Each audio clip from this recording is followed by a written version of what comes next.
Sometimes professional athletes seems to be more than just humans. They can run faster and longer.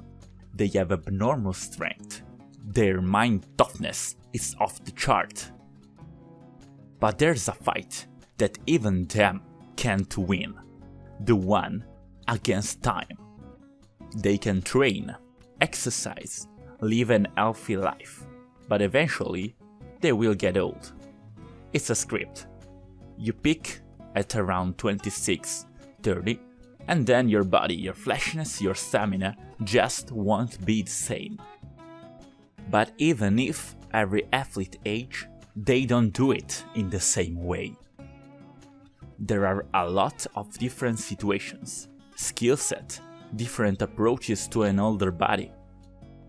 In this series of videos, we are gonna take a look into what will be the careers of today's NBA superstars when Father Time will be hitting.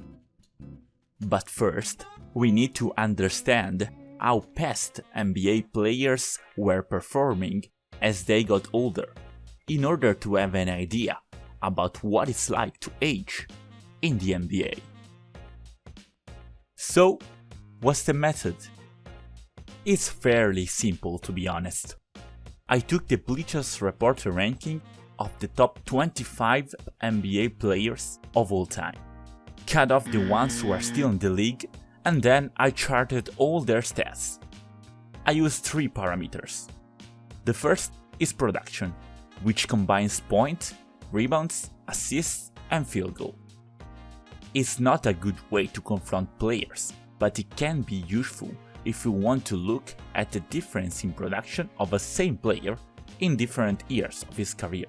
And I will use this instead of other advanced stats, because back in the 60s there weren't any. So I had to come up with something reasonable to study players like Wilt and Bill Russell. The second parameter is durability, which is just the average number of minutes played in a single season. The third is win share, which is obviously the average record of the team in which the superstar played.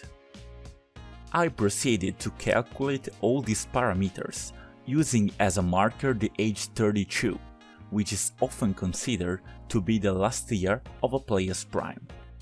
So, the numbers you're about to see are the averages of all these 22 players before age 32 and after age 32. And here's what I found. In terms of production, from an average base of 43.5, we dropped to a 33.3 value, which is 23% less. Almost the same can be said for the amount of minutes played in a season, which drops from 2,849 to 2,119, a 26% drop. Those are actually really good numbers for an old player. To put that into perspective, let's see the most average superstar of all, Tim Duncan.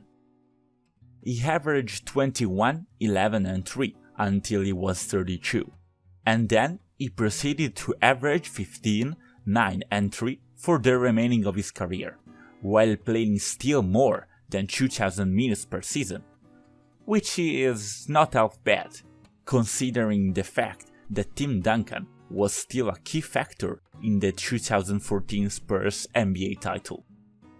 The fact that an old player can still be useful is even more clear if we look at the winning percentage.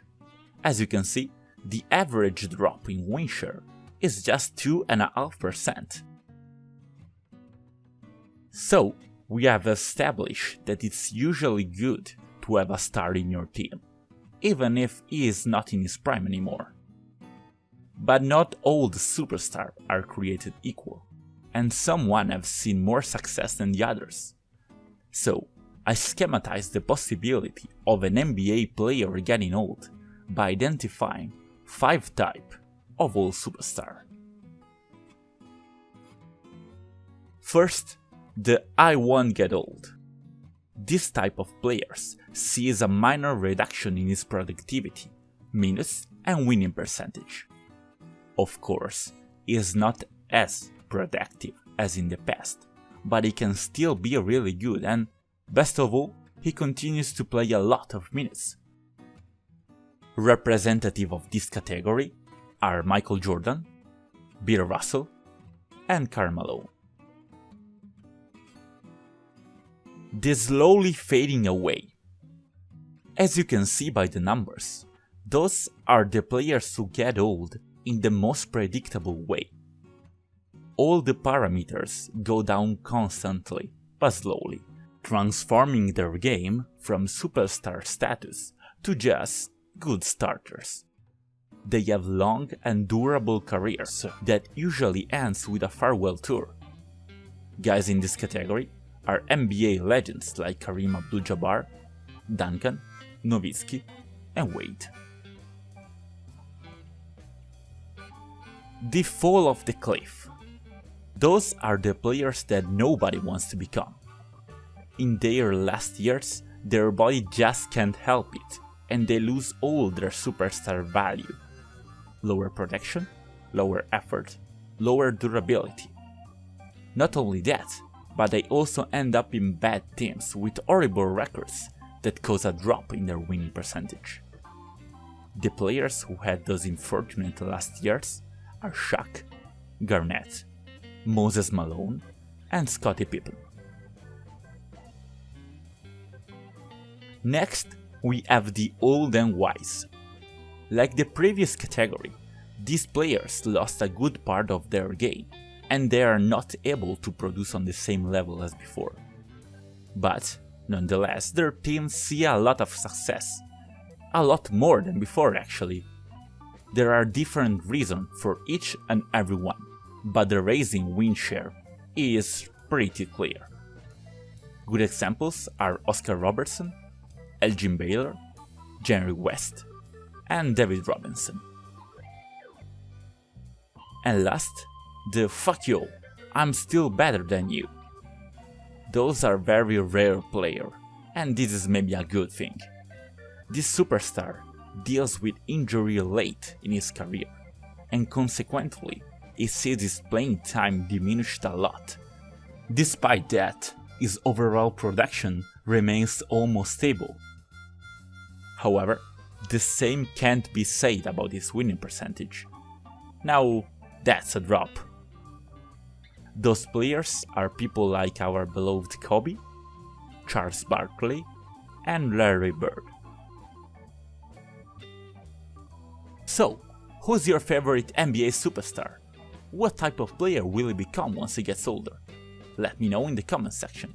And if you happen to appreciate this video, please give it a like, subscribe to the channel, and stay tuned for more NBA analyzing videos.